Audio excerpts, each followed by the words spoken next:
Title: When Heaven Kissed Hell, the Sky Burned Gold. When Heaven Kissed Hell, not in war, but in wonder. He was fire, she was light. Lucian, the feared king of the underworld, had never known the softness of mercy. Born from ashes and sculpted by chaos, his realm bled darkness. Souls screamed through his halls, and rivers of lava lit his throne. He ruled with flame, never faltering, never feeling, until the day the sky cracked open. And she fell, Oriel, the seraphim of the seventh light, a warrior of the skies, haloed with silver flame, wings as white as eternity itself. She had never disobeyed, never wandered, but she did the unthinkable. She questioned why. Why suffering existed, why hell was forsaken, why light had to ignore the dark. The divine council called it rebellion. She called it curiosity, so they banished her, a fall through 7 veils of clouds and into the deepest pit of fire. Into his world, into his arms. The moment Lucian caught her, time stopped. He looked at the brightness in his hands, a light that did not burn him but calmed his fury. She was wounded, her wings singed, her soul cracked, but she smiled. "You're not what they said," she whispered, "and you're not what I expected." He replied. They were opposites yet mirrored. He had heat but no warmth. She had light but no direction. She wandered his world without fear. She touched charred trees and whispered songs to broken souls. Where she stepped, wildflowers bloomed in flames. Where she spoke, silence bent to listen. He watched her from afar at first, then closer. Then beside her. "Why aren't you afraid of me?" he asked. She turned to him, touching the flame on his chest. "Because you burn, but you don't destroy." The underworld began to change slowly. Chains rusted. Gates opened, demons began to dream again, and Lucian, he began to feel not rage, not power, hope. The heavens, furious, sent storms of light. They demanded her return, but she refused. "I was made of light," Oriel said, standing before the fury of angels. "But here I became human." The council called her corrupted. The people of hell called her queen. And Lucian, once cursed to never love, broke every law of fate and kissed her before the whole world. That kiss, bright as heaven, hot as hell, shook every realm. In that moment, heaven kissed hell, and hell didn't scream. It sang. Since that day, a bridge of flame and starlight connects the sky to the shadows. Not to conquer, not to punish, but to understand. And sometimes, if you look at twilight just right, you'll see fireflies dancing across the stars. That's the memory of the kiss that changed everything. The kiss where heaven dared to touch hell and healed it. The moment Lucian caught her, everything changed. Even the laws of nature seemed to hesitate in awe. Can fire hold light without being consumed? Can ruin cradle hope without collapsing under the weight of its own destruction? But it happened. Not in legend, not in myth, but in a heartbeat that thundered louder than 1,000 storms. He wasn't supposed to feel anything. He was the king of ash, the ruler of damnation, the embodiment of wrath itself. Yet here he stood, holding a fallen seraph in his arms like a sacred prayer he never dared whisper. Her body shimmered, bruised by descent, yet not broken by punishment. Wings halved, charred, eyes still glowing like the stars he had long forgotten how to look at. He expected agony, expected her purity to scorch him, to scream at the corruption in his veins. But no, she was warm, not in the way flames devour, but in the way dawn melts away night. Why didn't she resist him? Why didn't she cry out in disgust? Instead, her gaze didn't tremble. It understood. That light didn't judge him. It didn't blind him. It soothed the centuries of ache he never named. How could light, the very force meant to cast him down, make his inferno feel? Seen, he looked at his hands, the same hands that had torn kingdoms apart and forged chains of suffering. And now they held divinity, gently, trembling as if afraid they were unworthy. Is it possible that even hands used for destruction can learn to protect? That hands stained by the past can cradle the future without shattering it? Time didn't just stop it breathed. It inhaled the paradox before it. Sin holding salvation, wrath meeting grace, eternity pausing to witness a silent revolution. Could this be what ancient scriptures meant when they spoke of balance between realms? For the first time, Lucian didn't feel like a king. He felt like a man, raw, exposed, and utterly human in the presence of something purer than mercy. Not because she saved him, but because she didn't try to. She simply was. And in that stillness, in that moment of divine contradiction, his fury unraveled, not extinguished, but quieted, as though every scream within him was listening to her heartbeat and choosing silence. What is this alchemy? What law of physics allows two opposite forces to merge without destruction? Was this love? Was this madness? Or was this the first real moment of peace hell had ever known? And as Lucian held that light in his arms, not to cage, not to crush, but to understand, the world beneath him shifted. The ground didn't crack.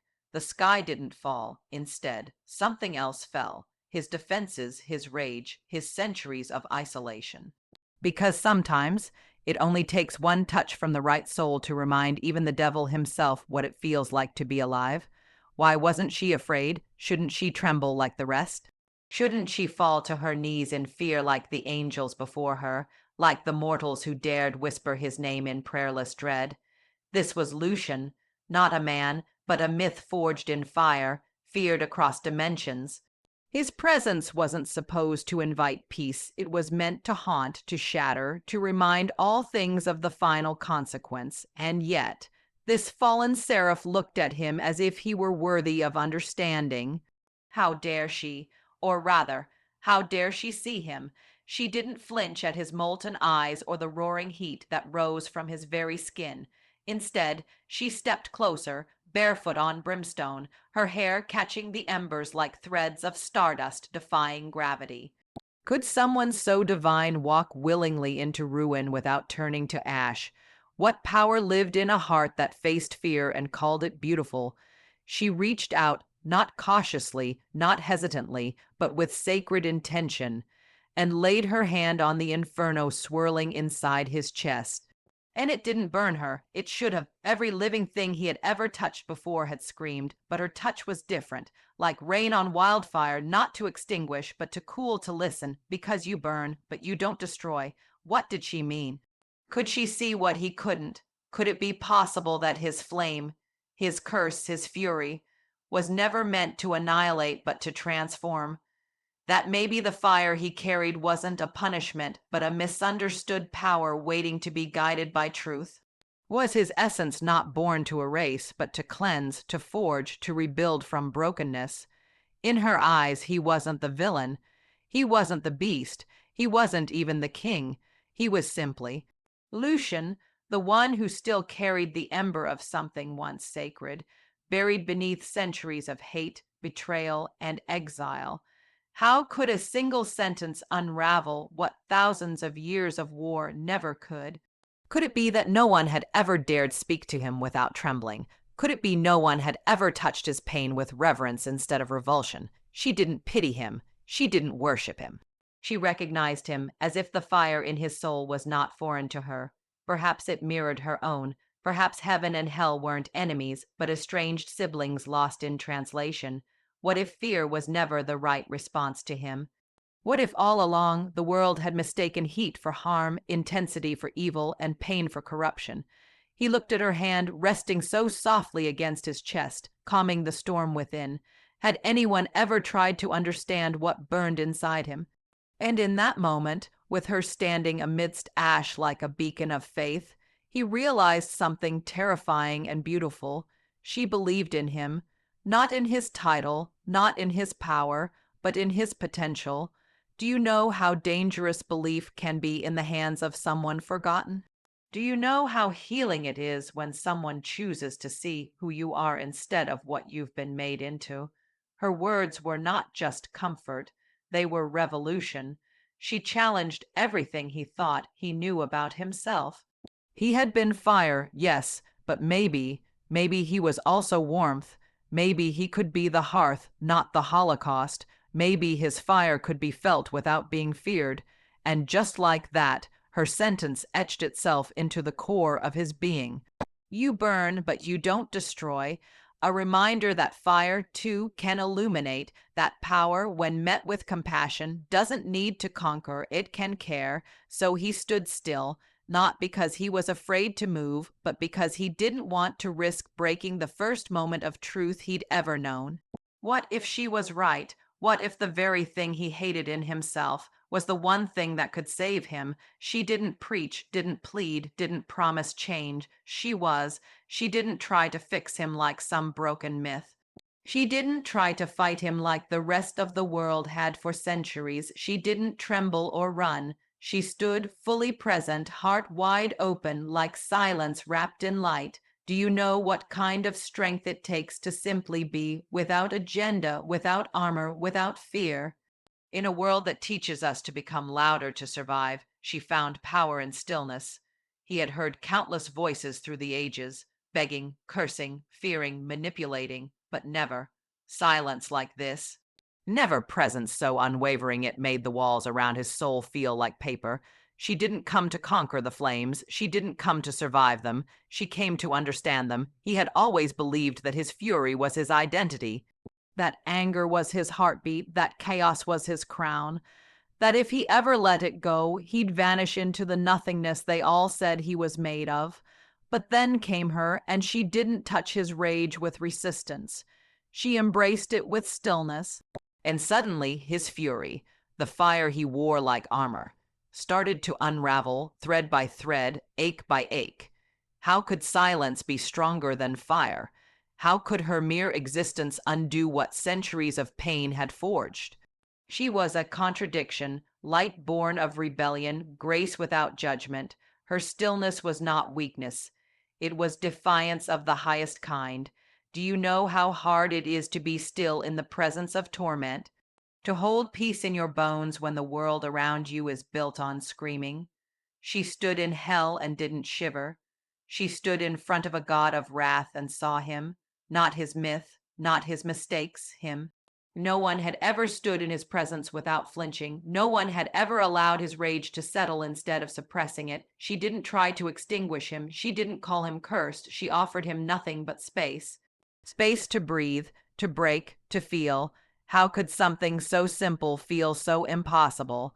And in that divine contradiction, an angel choosing to be still in hell, something sacred happened. His fury, once the only thing he trusted, lost its grip. What do you call it when the thing that kept you alive is no longer needed? What happens when the armor you've worn for eternity finally feels too heavy to carry in front of someone who sees past it? He had never been given permission to feel beyond rage, never been allowed softness, never even imagined it was meant for him, but her stillness, her sacred stillness, granted him that permission without a single word.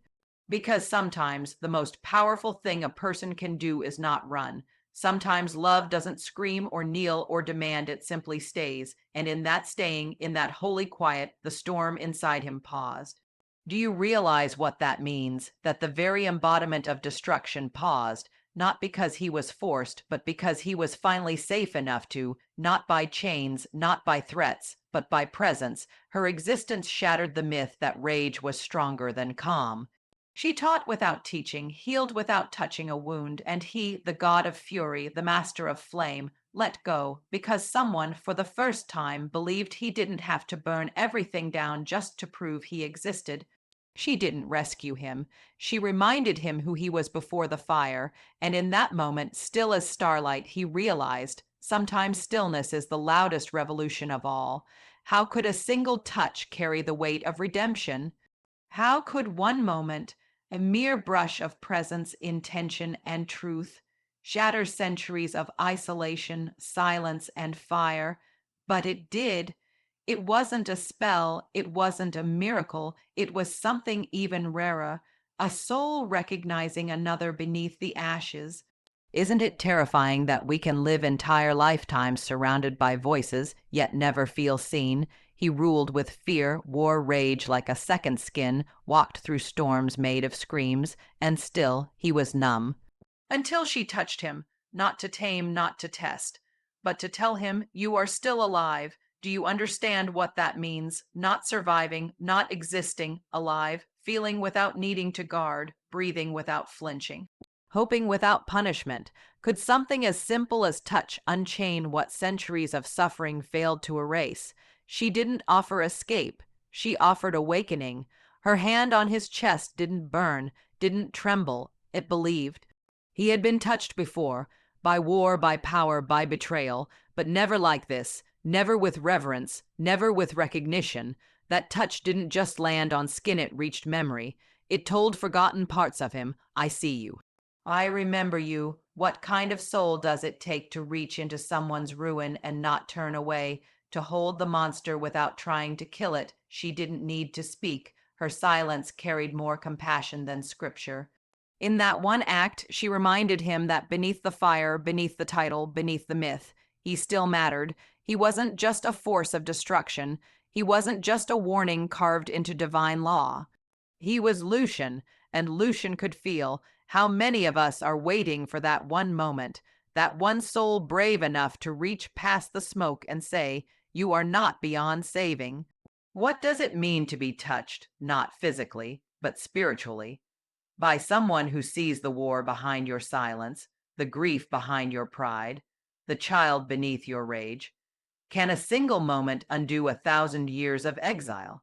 Yes, if it's the right soul. He didn't ask for her grace. He didn't beg for her mercy. He didn't even believe he deserved it. But grace doesn't wait for permission. It arrives when it's needed most, and in her touch, he didn't feel judged. He felt invited, invited to return to himself, invited to rebuild from the ruins he had accepted as home. Why do we pretend love must be earned when it's most powerful when it's given freely? Her fingers resting on his flame scarred chest whispered what no god or demon had ever dared to say. You are not your past. You are not your pain. He had forgotten what it meant to be alive, to ache without drowning in it, to dream without shame, but her touch brought breath to bones that hadn't moved in centuries. And what is breath if not proof of life? What is life if not connection? What is connection if not the sacred reminder you are not alone? The devil, the king, the curse, felt not because the world changed, but because someone believed he could. And isn't that the most radical act of all? Sometimes it doesn't take armies. It doesn't take miracles. Just one touch from the right soul at the right time in the right kind of silence. And even hell must pause to listen when love dares to touch it.